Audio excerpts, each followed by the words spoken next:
Before Google, doctors were the accepted authority on health matters. Patients would put near-religious faith in their GP's qualifications, experience and expertise, hoping to live long and healthy lives by unflinchingly following their advice, which, up until relatively recently, included smoking plenty of cigarettes. Unfiltered and filled to the brim with unidentifiable, crispy scrapings from anonymous factory floors, mid-20th century cigarettes only came in two sizes: baseball bat and Canadian tree trunk. Some folks' arms weren't even long enough to light them, which may explain why no Tyrannosaurus rex ever died from cancer. When health concerns regarding smoking began to enter the collective public consciousness in the 1930s, Big Tobacco, far from taking their deadly product off the shelves and apologizing for killing millions of loyal customers, instead took preemptive action to save their bottom line. Part of this strategy was slipping wee collectible coupons into packets, and smokers who lived long enough to save up a few million could then trade them in for various low-quality household goodies, like lampshades that began smoking themselves when the bulb got too hot. It would surely have made more sense to offer coffins as prizes, or at the very least an oxygen tent. Yet, these tokens weren't enough of an enticement. Instead, it was the populace's unerring faith in doctors and our weakness for reinforced propaganda that kept consumers on side. Heavily influenced by Nazi propaganda minister Joseph Goebbels' genocidal groundwork into manipulating the human psyche, modern advertising was thus born, where smiling, rosy-cheeked, buoyantly barnetted doctors hailed the myriad health benefits of full-fat ciggies. This nonsense was often reinforced by a medical professional posing with a lit ciggy like they were on a David Bowie album cover. We've all been at sophisticated modern audiences may chortle at archaic newspaper ads with smoking scientists peering through microscopes with lit fifties resting on their bottom lips. Yet, everything changes and nothing changes.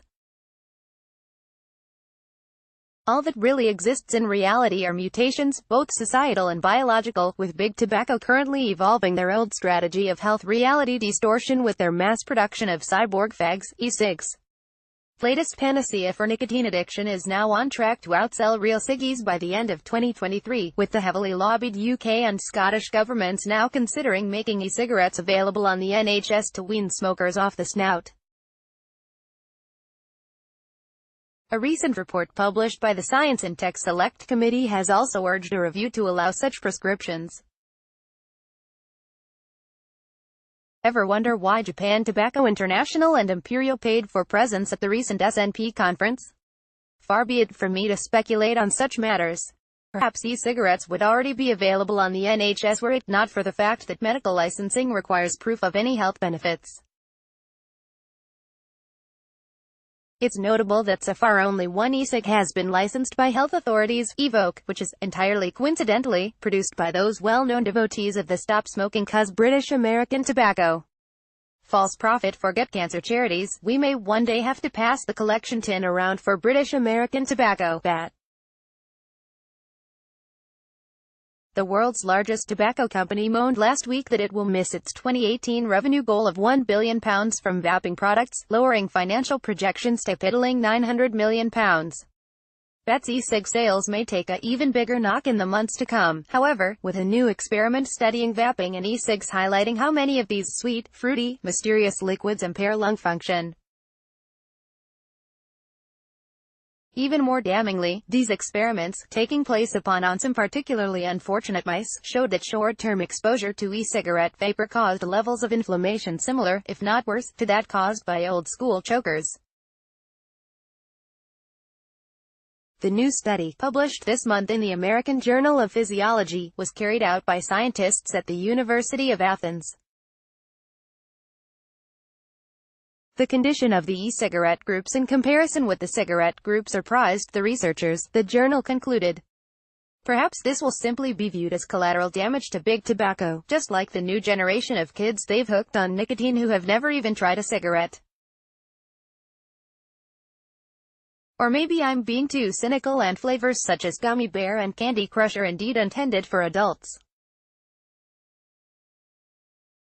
I vape, therefore I am even. The iron-lunged British Army have now stepped into the vaping debate, perhaps hoping to make amends for the millions of free ciggies they got countless Tommies hooked on, along with methamphetamine and promises of glory, during WW1. Yet, it isn't cancer or lung disease the Army are worried about, it's the effects of vaped cannabis oil. Perhaps they fear troops would lay down their guns after realizing that spending one's brief time on Earth as an imperialist elitist hegemony's hired killer is nonsensical. The Army claims it has treated 60 soldiers for symptoms associated with cannabis oil-infused vape liquids, ranging from headache, dizziness and a belief system realignment, raising awareness that our reality is made entirely from infinitesimally small strings, each vibrating in different frequencies to create all matter and thus the illusion of time that cages our eternal energy. Such a radical awakening of calcified military mindsets exists on YouTube, showcased in official 1950s government footage where UK troops were given LSD while on duty. A plummy-voiced narrator concludes, 1 hour after taking the drug, with one soldier climbing a tree to feed the birds, the commander gave up, admitting that he could no longer control himself or his men. He himself then relapsed into laughter. And finally, so, when you vaped your fill of cannabis oil liquid, non-psychoactive legal CBD variety, mind, what can one do with all that free love energy that's lit up your brain's cannabinoid receptors? China-based Helosig electronic technology co-knows, offering vapors a liquid that will perfectly complement their newly turned-on brains with a 2-day erection. Yet, the big firm could face stiff penalties over their new product, after the use of impotence drugs Viagra and Cialis in vaping products was condemned by UK medical professionals. Apparently no UK prescription drug is approved to be inhaled, as no studies have been conducted on the risks. Officially, that is. Be warned, however, that such illegal ingestion may leave users in the same predicament as Ozzy Osbourne when he first experimented with Viagra. Ozzy being Ozzy, he gobbled an entire strip of pills, later bemoaning the week-long erection that transpired. I even tried pouring freezing cold water on it, he fumed. But it was like watering a plant.